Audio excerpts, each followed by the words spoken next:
कानून है, इसको भारत का मुसलमान बिल्कुल नहीं स्वीकार करेगा। हम शहीद हो जाएंगे, हम शहादत दे देंगे अपने बाल बच्चों के साथ, लेकिन इस कानून को नहीं। सारे इंफ्रास्ट्रक्चर को बर्बाद कर दिया। अब जो मुसलमानों के पास कुछ जमा पूंजी है जो उनके पूर्वजों ने छोड़ा है, उसको ये बेचना। दोनों सदनों में वक्फ बिल पास हो गया है, अल्पसंख्यकों को इससे क्या दिक्कतें और क्या परेशानी? देखिए, पहली चीज तो ये कि जो वर्तमान सरकार चल रही है ये अल्पसंख्यकों को विश्वास में नहीं लेती है। ये लगातार अल्पसंख्यकों पे प्रहार कर रही है अलग अलग माध्यम से। कभी ट्रिपल तलाक के माध्यम से अल्पसंख्यकों पे प्रहार करती है, उसके आंतरिक मामले में हस्तक्षेप करती है। अभी वक्फ बिल लाकर जो अल्पसंख्यकों के पूर्वजों ने चैरिटी के लिए, उसके वेलफेयर के लिए जायदाद छोड़ी थी, चाहे वो दरगाह के रूप में हो, कब्रिस्तान के रूप में हो, खानकाह के रूप में, उसको बेचने की राजनीति। तो सरकार लगातार चीजों को बेच रही है, सारे इंफ्रास्ट्रक्चर को बर्बाद कर दिया। अब जो मुसलमानों के पास कुछ जमा पूंजी है जो उनके पूर्वजों ने छोड़ा है, उसको ये बेचना चाह रही है। इस पर शंका है, इस पर अल्पसंख्यकों में नाराजगी है। आप हमारे वेलफेयर की बात नहीं करते, हमारे लिए कोई फंड नहीं है आपके पास, लेकिन हमारे पॉकेट में, हमारे पर्स पर आपकी नजर है।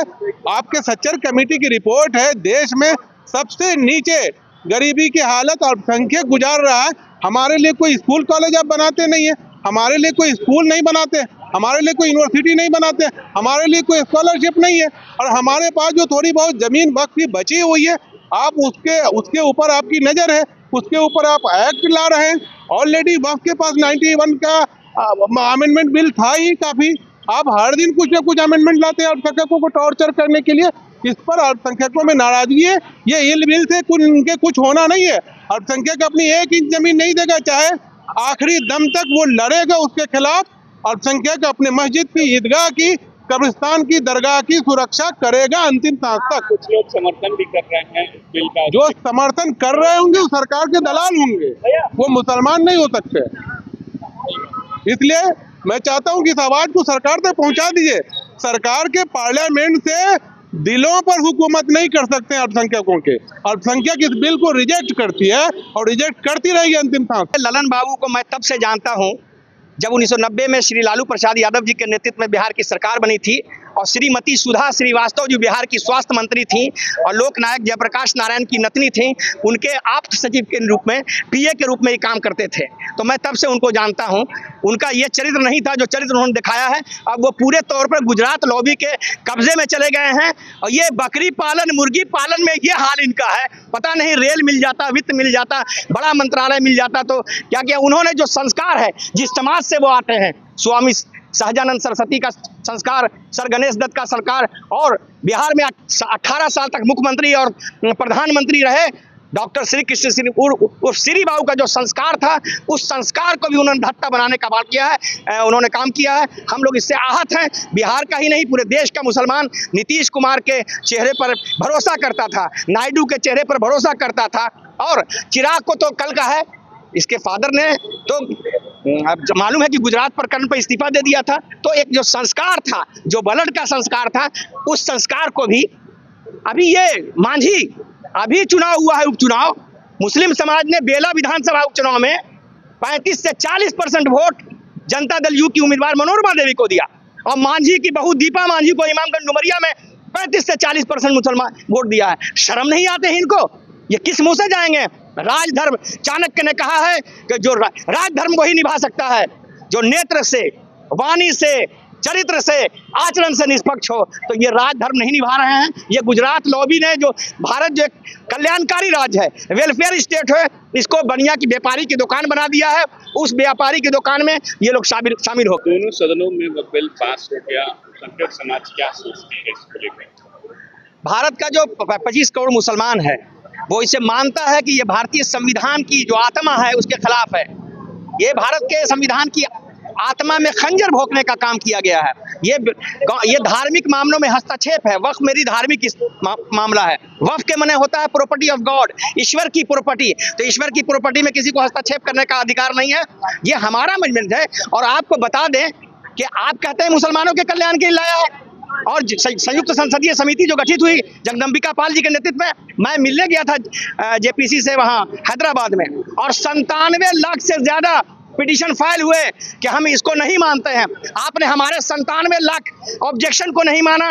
हम जो उसमें 31 मेंबर थे, 10 मेंबरों ने विरोध जो किया और उसमें बताया कि ये जो पॉइंट जोड़ा गया ये गलत है, उनको नहीं जोड़ा। और आपने मनमाने ढंग से हमको मस्जिदों से वंचित करने के लिए, हमको दरगाह से वंचित करने के लिए, हमको कब्रिस्तान से वंचित करने के लिए और गाँव में उन्माद और ध्रुवीकरण की राजनीति के लिए ये एक्ट लाया गया है। ये काला कानून है, इसको भारत का मुसलमान बिल्कुल नहीं स्वीकार करेगा। हम शहीद हो जाएंगे, हम शहादत दे देंगे अपने बाल बच्चों के साथ, लेकिन इस कानून को नहीं। क्या वक्फ बिल दोनों सदनों में पास हो गया है, अल्पसंख्यक समाज इसको लेकर किस तरीके से ले रहा है? ये जो हुआ है बहुत गलत हुआ है और हम लोग इसको कभी बर्दाश्त नहीं कर सकते हैं।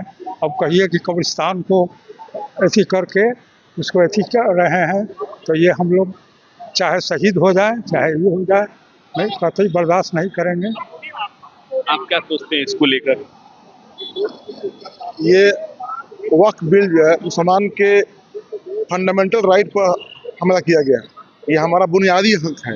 ये जिन्होंने वक्फ किया है वो किसी का दूसरे का ज़मीन वक्फ या किसी का प्रॉपर्टी वक्फ नहीं किया है, उन लोगों ने अल्लाह के रास्ते में वक्फ किया है और ये इस पर किसी का हक नहीं है अल्लाह के सिवा। तो ये चीज़ें जो है सिर्फ अल्लाह के हक में इस्तेमाल होगा और इसको सरकार अपने कब्जे में ले ले, ये बिल्कुल बर्दाश्त के लायक नहीं है। कब्रिस्तान मुसलमानों के लिए दफन की जगह है, ईदगाह हमारी नमाज की जगह है, मस्जिद हमारी नमाज की जगह जमात की जगह है। इसमें कुरान में साफ साफ इस चीज़ों का इस्लाम का हक है, इसमें किसी और का हक नहीं है। और जिन्होंने दान दिया इस प्रॉपर्टी को, ये सिर्फ अल्लाह के रास्ते में दिया है। ये नहीं ये सोचा होगा कभी जो चले गए दुनिया से, जो दिवंगत हो गए, मर गए, ये कभी सोचा भी नहीं होगा कि हमारे मरने के बाद 100 साल बाद 50 साल बाद ये इस पर एक कानून आएगा जिस पर मुसलमानों का हक खत्म हो जाएगा और जिन्होंने दान दिया है उनका भी हक खत्म हो जाएगा।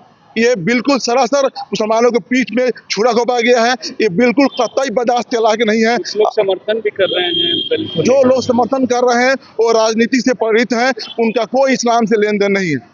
और मैं ये कहता हूँ कि आज नहीं कभी भी मुसलमान इसको बर्दाश्त नहीं करेगा। और मैं सिर्फ हिंदुस्तान की बात नहीं कर रहा हूँ, पूरे दुनिया का मुसलमान इसको कबूल नहीं करेगा, क्योंकि ये जो प्रॉपर्टी जो है, ये प्रॉपर्टी जो जिन्होंने दान दिया है वक्त में, ये किसी का निजी नहीं है। ये जो चले गए दुनिया से, उन्होंने स्वेच्छा से दान किया था और सिर्फ अल्लाह के रास्ते में दान किया था। इस पर किसी का हक नहीं है, ना मेरा हक है, ना किसी और लोगों का हक है, ना किसी सरकार का हक है। इस पर कानून बनाने का वक्त कोई औचित्य ही नहीं बनता है। इसलिए मैं कहता हूं इसको जल्दी से जल्दी इस कानून को वापस लाया जाए और मुसलमानों का उनका हक वापस किया जाए।